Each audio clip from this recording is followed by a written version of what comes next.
Welcome back to our channel. I'm thrilled to have you here again. If you're a regular viewer, welcome home. If this is your first time with us, thank you for tuning in. We are so excited to embark on this journey of wisdom together. Today, we are diving into a topic that many of us have thought about quietly, and even attempted at some point: borrowing money to do good deeds. Now, you might be thinking, but I barely have enough money to get. How can I even think about making offerings or doing charity work with borrowed money? Perhaps you've heard of certain devotees borrowing money to build temples, offer to monks, or donate to charitable organizations, believing that doing so will earn them greater merits or blessings. But here's the real question: is this truly the right approach? In this video, we'll uncover some hidden truths behind this commonly misunderstood practice. We'll explore what the Buddha teaches about making offerings, the right way to do it, and whether borrowing money for the sake of charity is in line with the path of true virtue. Spoiler alert, there's a deeper layer to this practice, and many people unknowingly take a wrong turn. Let's begin by first understanding the core concept of giving in Buddhism, specifically the three types of offerings that the Buddha emphasize: material offerings, dharma offerings, and fearlessness offerings. Of these, material offerings are the most common and straightforward, but they also carry with them the potential for misunderstanding and misapplication. Material offerings, are simply the act of giving material wealth, such as money or possessions, to those in need. The Buddha taught that this type of giving is not only a remedy for greed, but also a means to purify the mind and cultivate compassion. But here's the catch: offering material goods should always be within our capacity. And this is where things go wrong for many people. In modern society, we are often motivated by the desire for instant returns, whether it's fame, prosperity, or divine blessings. When making an offering, some people start to calculate how much they've given in order to receive equal or greater rewards. Others believe that by increasing their offering, they will receive more favor from higher spiritual powers. Some even take things further, borrowing money or using credit cards to make larger offerings, thinking that they are investing in their future blessings. But is this the right way? The Buddha's teachings give us a clear answer. According to the Motta Pirayana Prmits Astra, the Buddha cautioned, offering should never exceed one's capacity. In other words, giving must be within one's means and not cause financial distress or personal hardship. Otherwise, this practice shifts from being an act of compassion to one of obsession, worry, and anxiety.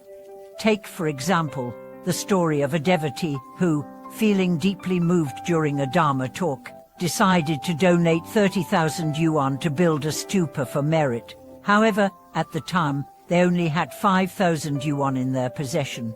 In a moment of impulsiveness, they borrowed 20,000 yuan from family members and friends, thinking that their good deed would be returned with blessings. What happened next? They fell into a pit of debt, stress, and anxiety, which led to spiritual doubts and alienated relationships. Instead of creating positive karma, this person inadvertently sowed the seeds of regret and hardship. This is a perfect example of what happens when the motivation for making offerings is based on material returns, rather than pure generosity. Buddhism teaches that the true nature of an offering should be free from the expectation of rewards. Offering money or possessions with the hope of gaining more in return is essentially a transaction. It's a form of commerce, not charity. The Buddha's path is one of letting go of transactional thinking and cultivating pure, selfless generosity. But let's not be discouraged, because even when we lack the means to make material offerings, we can still create immense merit through pure intention and heart. In the Lotus Sutra, the Buddha himself declared a single moment of genuine respect is more valuable than building 7 great stupas. This means that even if you can only donate a small amount, as long as it is done with a sincere heart, the merit is profound. On the other hand, if you give a large sum, but your heart is filled with selfish desires, seeking something in return, your offering loses its true value. Now, let's talk about non-material giving.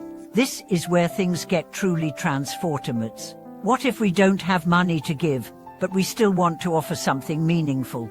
The Buddha encouraged us to give not just material wealth but also kindness, wisdom, and fearlessness.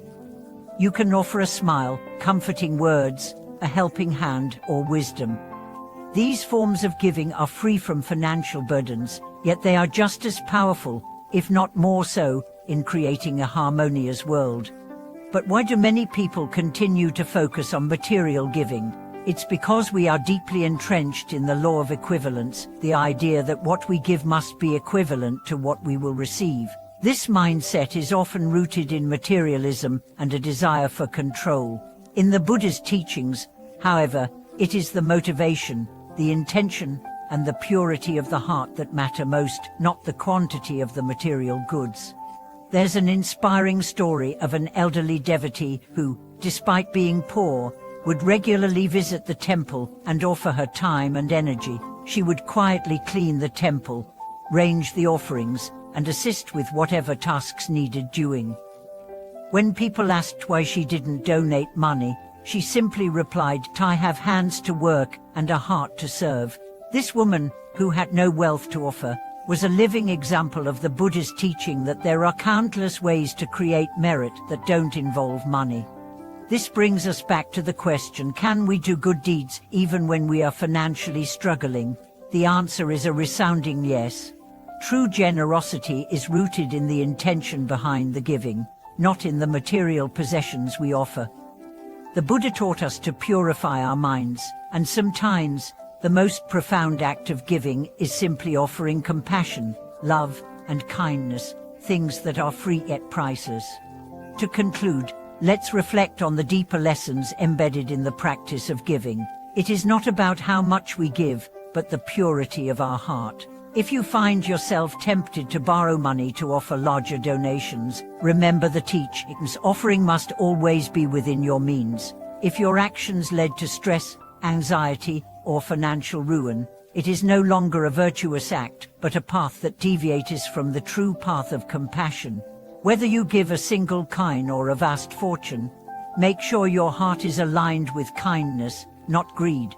And so, let's remember, true merit comes from purity of heart, not from the amount we give, but from the intention behind our giving.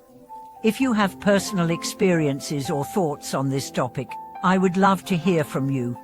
Share your reflections in the comments below. Let's have an open and insightful discussion. Don't forget to like, subscribe, and click the notification bell to continue exploring such enriching topics with us. Thank you for watching, and I look forward to seeing you in the next video.